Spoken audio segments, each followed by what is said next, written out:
के अंदर हम जाते हैं तब क्या करते हैं, तो हम सबसे पहले लेबोरेटरी में जाना है आपको, तो ऑब्जर्वेशन टेबल देखना है। कभी भी क्या देखना है आपने, ये किसी एक्सपेरिमेंट को परफॉर्म करना है तो सबसे पहले सीरियल नंबर रहेंगे आपके। सीरियल नंबर के बाद बच्चों क्या रहेगा,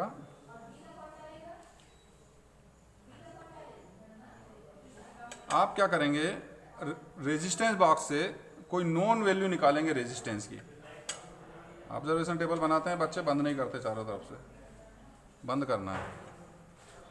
ये आर निकालेंगे। अब आर निकालने के बाद आप क्या कर देंगे, आर निकालेंगे, कितना निकालेंगे, for example 2 ohm, 5 ohm, 3 ohm line से निकालना है। थोड़ा कोशिश करना है कि जो आपको रेजिस्टेंस इस तरह से निकालने हैं सच दैट रेजिस्टेंस जब कभी आएंगे तब आप एक्सपेरिमेंट करेंगे, इस तरह से निकालना है कि आपका ब्रिज जो है वो सेंटर में बैलेंस हो। कहाँ बैलेंस हो, सेंटर में बैलेंस हो। 50 सेंटीमीटर सेंटर रहेगा, 100 का हाफ, 50 के आसपास, एकदम किनारे पे नहीं होना चाहिए कि बाएं किनारे पे हो रहा है या दाएं किनारे पर बैलेंस हो रहा है ना।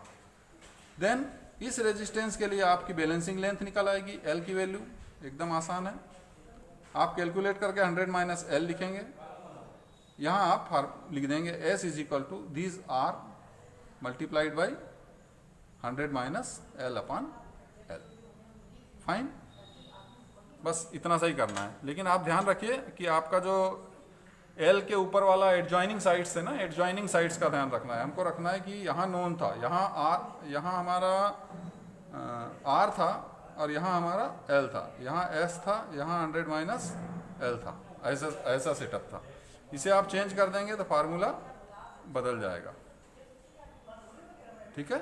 लेकिन आपने इस पर ऐसा यदि इस पर एक्सपेरिमेंटल सेटअप करेंगे तब ये फार्मूला काम करेगा। थोड़ा सा व्हीट स्टोन ब्रिज के प्रिंसिपल बेसिक्स को पकड़ के चलना है ना, बेसिक्स को पकड़ के चलना है। और स्पेसिफिक रेजिस्टेंस यदि निकालना है तो आपको क्या करना पड़ेगा, रेडियस फाइंड आउट करना पड़ेगा, क्योंकि डायमीटर मिलेगा पहले, बाद में रेजिस्टेंस मिलेगा। तो उसके लिए अलग एक ऑब्जर्वेशन टेबल बनेगी। अगेन एक्चुअली आपको ज़्यादा बड़ी टेबल नहीं बनाना है तो क्या करना पड़ेगा, वायर को कभी भी रेजिस्टेंस, आप क्या करते हैं जब वायर को फंसाते हैं ना स्क्रू गेज के जॉज में, तो एक बार ऐसा फंसाते हैं, दूसरी बार ऐसा फंसाते हैं। क्यों फंसाते हैं, क्योंकि मान लो यहाँ से आपने लॉक किया, इसको ज़्यादा प्रेस कर दिया तो यहाँ दब जाएगा, ये पोर्शन निकल जाएगा, इसलिए दूसरी बार ऐसे लॉक करना पड़ता है। तो कभी भी आपका क्या करते हैं, 2 पार्ट में डिवाइड करते हैं ऑब्जर्वेशन टेबल को। ओहो, चला गया ये इंक। ऐसा लेते हैं,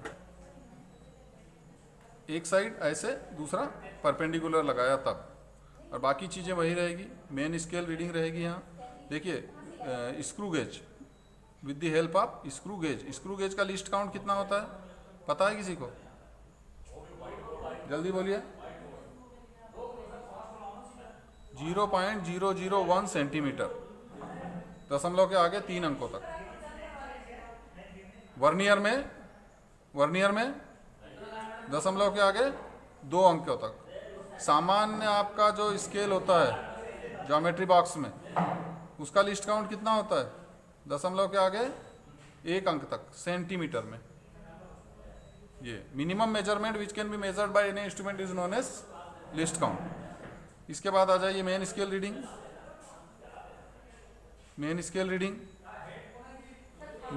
रीडिंग के बाद कौन सा, पोर्शन मैचिंग।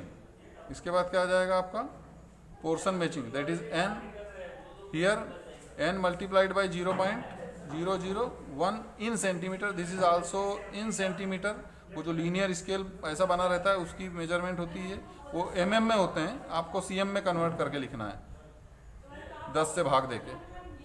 इसके बाद ये आ जाएगा टोटल डायमीटर के बाद आ जाएगा आपका रेडियस d/2। कैसे आएगा टोटल डायमीटर बच्चा, ये आपकी a वैल्यू थी, ये आपकी b वैल्यू है, ये आ जाएगी आपकी a + b, ठीक है, एरर फ्री स्क्रू गेज से। तो इस तरह से 2 ऑब्जर्वेशन टेबल बनेगी। फार्मूला ये यूज़ होगा, एक बार वो निकल गया तो स्पेसिफिक रेजिस्टेंस के लिए rho is equals to R, तो आर तो हमारा बन गया एस, एस रेजिस्टेंस का S into pi R square divided by L. L आप नोट कर लेंगे, लेंथ आप नोट कर लेंगे। तो this is all about metre bridge. ये सब किस बारे में हो गया? मीटर ब्रिज के बारे में हो गया। दूसरा और आपका